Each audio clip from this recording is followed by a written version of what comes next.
নমস্কাৰ, মই বিশাল আৰু আজি আমি কথা পাতিম দিল্লীৰ এয়াৰ পলিউশ্যনৰ কথা। তো এয়াৰ পলিউশ্যনৰ কথা যদি আমি ক'ব যাওঁ, দিল্লীৰ কথা যদিও আমি সকলোৱে দেখা পাওঁ, নিউজত দেখা পাই থাকোঁ, ছ'চিয়েল মিডিয়াত দেখা পাই থাকোঁ, কিন্তু এইটো গোটেই ভাৰতবৰ্ষৰ সমস্যা। আমি যদি ৱৰ্ল্ডৰ পলিউটেড চিটিবিলাকৰ লিষ্ট ওলাওঁ, তেতিয়াহ'লে ভাৰতবৰ্ষৰ বহুতকেইটা পলিউটেড চিটি আমি দেখা পাম। আৰু এনেকুৱা নহয় যে নৰ্থ ইষ্ট ইয়াৰ পৰা আঁতৰত আছে। নৰ্থ ইষ্টৰ বৰ্ণিহাট, গুৱাহাটী এইবিলাকো এই লিষ্টত টপ 10ৰ ভিতৰত কেতিয়াবা সোমাই পৰে। তো কিয় এনেকুৱা হৈ আছে, এই গোটেইখিনি কথা আমি ডিছকাছ কৰিম।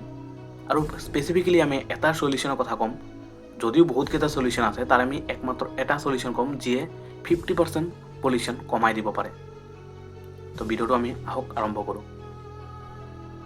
তো ৰিচেণ্টলি আমি বিকশিত ভাৰতৰ সপোন চাই আছোঁ। আমাৰ প্ৰধানমন্ত্ৰী নৰেন্দ্ৰ মোদীৰ পৰা আৰম্ভ কৰি গোটেই ৰুলিং পাৰ্টীয়ে চিঞৰি কৈ আছে যে 2047লৈকে ভাৰতবৰ্ষ বিকশিত হোৱাৰ ফালে গতি কৰি আছে।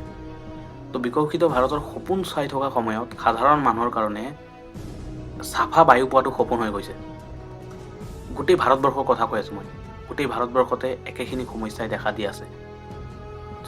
উশাহ লোৱাটো এটা চেলেঞ্জিং কাম হৈ গৈছে। যে উশাহ লোৱা ভাৰতবৰ্ষৰ কাৰণে এটা কি হৈছে, ভাৰতৰ মানুহৰ কাৰণে উশাহ লোৱা এটা চেলেঞ্জ হৈ গৈছে। আপুনি বিশ্বাস কৰিবনে, দিল্লীত যদি আপুনি দিনটোত উশাহ লৈ আছে, তাৰমানে আপুনি দিনত 10টা চিগাৰেট খোৱাৰ ধোঁৱা যিমানখিনি এবজৰ্ব কৰে, কিমানখিনি ধোঁৱা আপুনি লৈ আছে। তো কিমান বেছি বিষাক্ত হৈ পৰিছে আমাৰ বায়ুৰ পৰিস্থিতি। তো ইয়াৰ চলিউশ্যন নাই নেকি? চলিউশ্যন আছে। আমাৰ ওচৰৰে দেশ চাইনাৰ বেইজিং চহৰ এটা সময়ত দিল্লীতকৈ বেছি পলিউটেড আছিল। আৰু আজিৰ সময়ত যদি আপুনি বেইজিং চহৰ চায়, তেতিয়াহ'লে দেখা পাব দিন ৰাতিৰ পাৰ্থক্য আহিছে। তো চলিউশ্যন আমি কৰিব পাৰিম। তাৰ কাৰণে আমি কি কৰিব লাগিব, কিছুমান কঠোৰ সিদ্ধান্ত ল'ব লাগিব। যদিও প্ৰথম অৱস্থাত এইবিলাক বেয়া দেখাব, যদিও প্ৰথম অৱস্থাত বহুতে বিৰোধ কৰিব, তথাপি আমি দেশখনৰ ভালৰ কাৰণে, মানুহৰ স্বাস্থ্যৰ কাৰণে তেনেকুৱা পদক্ষেপ ল'ব লাগিব। আমি বাধ্য। তো ৰিচেণ্ট কিছুমান আমি প্ৰথমত ডাটাৰ কথা কৈলোঁ। পলিউশ্যনে কেনেকৈ আমাৰ দেশখনক ফোফলা কৰি আছে, দেশৰ স্বাস্থ্য ব্যৱস্থাক ধ্বংস কৰি আছে, তাৰ বিষয়ে আমি কথা পাতিলোঁ। তাৰপিছত আমি চলিউশ্যনৰ কথা ক'ম। আৰু মই কৈছোঁ স্পেচিফিকেলি আমি এটা চলিউশ্যনৰ কথাই ক'ম। বহুতকেইটা চলিউশ্যন আছে, পিছত কেতিয়াবা বেলেগ কেইটাৰ বিষয়ে কথা পাতিম। মেইনলি আজি আমি এটা চলিউশ্যনৰ কথা ক'ম। আৰু সেই এটা চলিউশ্যনে গোটেই এয়াৰ কোৱালিটিৰ 50% ৰোধ কৰি দিব পাৰে। তো আমি যদি ৰিপৰ্টৰ কথা কওঁ, NDDBৰ এটা ৰিপৰ্ট দেখা পাইছিলোঁ। তাতে 2021ত গোটেই ৱৰ্ল্ডত 81 লাখ মানুহ পলিউশ্যনৰ কাৰণে মৃত্যু হয়। স্পেচিয়েলি এয়াৰ পলিউশ্যনৰ কাৰণে 81 লাখ মানুহ গোটেই ৱৰ্ল্ডত। আমাৰ ভাৰতবৰ্ষতো ইয়াত পিছ পৰি থকা নাই।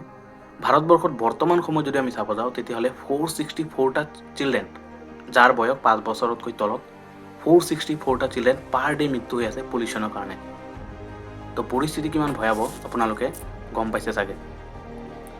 তো পলিউশ্যনৰ চলিউশ্যন ওলোৱাৰ আগতে আমি তাৰ চ'ৰ্চবিলাক জানিব লাগিব, তাৰ উৎস কি হয়।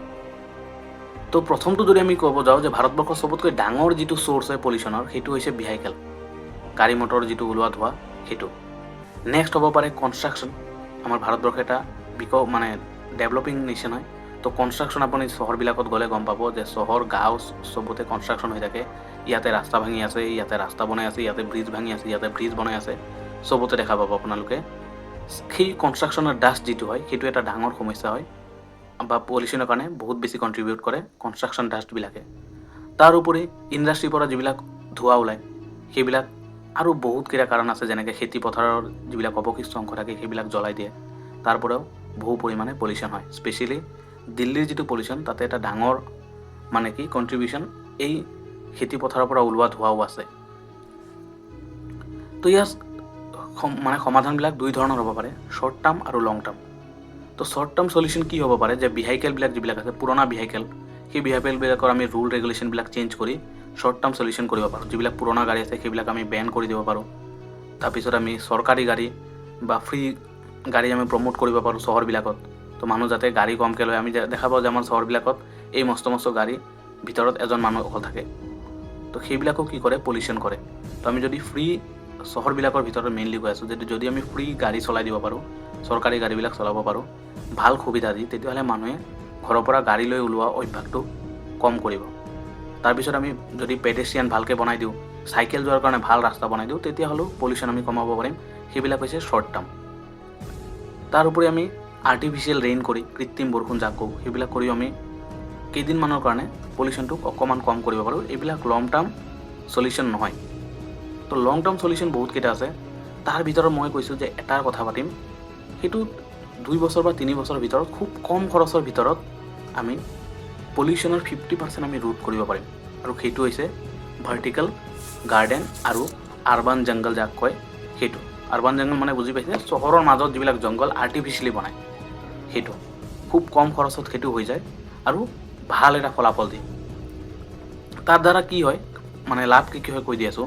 প্ৰথমটো হয় যে পলিউটেণ্টবিলাক যিবিলাকে মানে ধূলি বালি যিবিলাক পলিউটেণ্ট আছে সেইবিলাকক খুব সোনকালে এবজৰ্ব কৰি লয়। ছেকেণ্ড যিটো হয়, যিটো আমাৰ কংক্ৰিটবিলাকৰ হিট থাকে সেইটোক বহুত বেছি ৰিডিউচ কৰি দিয়ে। আপোনালোকে যদি পকী ঘৰ আছে তাতেও গম পায় যে দিনটো যদি ঘৰটোত ৰ'দ পৰি থাকে তেতিয়াহ'লে ঘৰটো ৰাতি খুব বেছি গৰম হৈ যায়। তো কংক্ৰিটবিলাক খুব সোনকালে গৰম হয় আৰু ঠাণ্ডা হওঁতে সময় লাগে। তো যদি সেই কংক্ৰিটবিলাকৰ ওপৰত এটা লেয়াৰ থাকে, আমি দেখা পাওঁ যে ভাৰ্টিকেল গাৰ্ডেন যিবিলাক থাকে সেইবিলাকত আমি ৱালবিলাকত এনেকৈ ধুনীয়াকৈ কি কৰোঁ, গছ লগাই দিওঁ। তো তেনেকুৱা যদি এটা লেয়াৰ থাকে কংক্ৰিটবিলাক গৰম নহ'ব, তো হিট ৱেভ খুব কম মানে প্ৰডিউচ হ'ব। নেক্সট হ'ব ডাষ্টবিলাক ফিল্টাৰ কৰে, যিবিলাক কনষ্ট্ৰাকশ্যনৰ ডাষ্ট হয় সেই ডাষ্টবিলাক কি কৰে, এই ভাৰ্টিকেল গাৰ্ডেন আৰ্বান জংগলবিলাকে ফিল্টাৰ কৰি দিয়ে। তাৰপিছত এটা মানে কি কৰে, ভাল এটা ধুনীয়া এটা ব্ৰিথিং জ'ন সৃষ্টি কৰে। আৰু ট্ৰেফিক যিটো নইজ আছে, চহৰবিলাকত আমি ট্ৰেফিকৰ যিটো নইজ আছে সেইটো ৰিডিউচ কৰাত বহুত বেছি আৰ্বান জংগলবিলাকে হেল্প কৰে। আৰু এনেকৈ ভাৰতবৰ্ষৰ কথা কোৱা নাই মই, ভাৰতবৰ্ষ এনেকুৱা খুব কম আছে, কিন্তু পৃথিৱীৰ বেলেগ বেলেগ বহুতকেইটা দেশে তাৰ পৰা ভাল ফলাফল পাইছে। আমি ইটালীৰ মিলানৰ কথা কওঁ, চাইনাৰ বহুতকেইটা চহৰ, বেইজিং চহৰ আৰু কেইটামান চহৰ আছে তাতেও আমি দেখা পাইছোঁ এনেকুৱা। তাৰপিছত নিউয়ৰ্ক, আমেৰিকাৰ নিউয়ৰ্ক, তেনেকুৱা ফলাফল পাইছে আৰ্বান জংগল আৰু ভাৰ্টিকেল গাৰ্ডেনৰ দ্বাৰা। একদম সহজ, খুব কম সময়ৰ ভিতৰতে আমি গ্ৰ' কৰিব পাৰোঁ যদি ভালকৈ কাম কৰে। আজিকালি মিয়াৱাকি বুলি এটা টেকনিক ওলাইছে জাপানীজত, য'ত কি কৰে একদম ওচৰা ওচৰিকৈ গছবিলাক লগায় আৰু 2 বা 3 বছৰৰ পিছত কি হয়, সেই গছবিলাকৰ আৰু কোনো ধৰণৰ মেইনটেনেঞ্চ মানে দৰকাৰ নহয়, নিজে নিজে গছবিলাক গ্ৰ' হৈ থাকে। তো তেনেকৈ যদি আমি ভালকৈ যদি কাম কৰিব পাৰোঁ, আমি খুব কম সময়ৰ ভিতৰতে কেৱল এটা চলিউশ্যন আৰ্বান জংগল আৰু ভাৰ্টিকেল গাৰ্ডেন, তাৰ দ্বাৰাই আমি আমাৰ যিটো পলিউশ্যন আছে 50% আমি ৰিডিউচ কৰিব পাৰিম। আৰু বাকী 50% বেলেগ বেলেগ যিবিলাক চ'ৰ্চ আছে সেইবিলাকৰ কি সমস্যা তাৰ সমাধান আমি স্পেচিফিকেলি ওলাব লাগিব।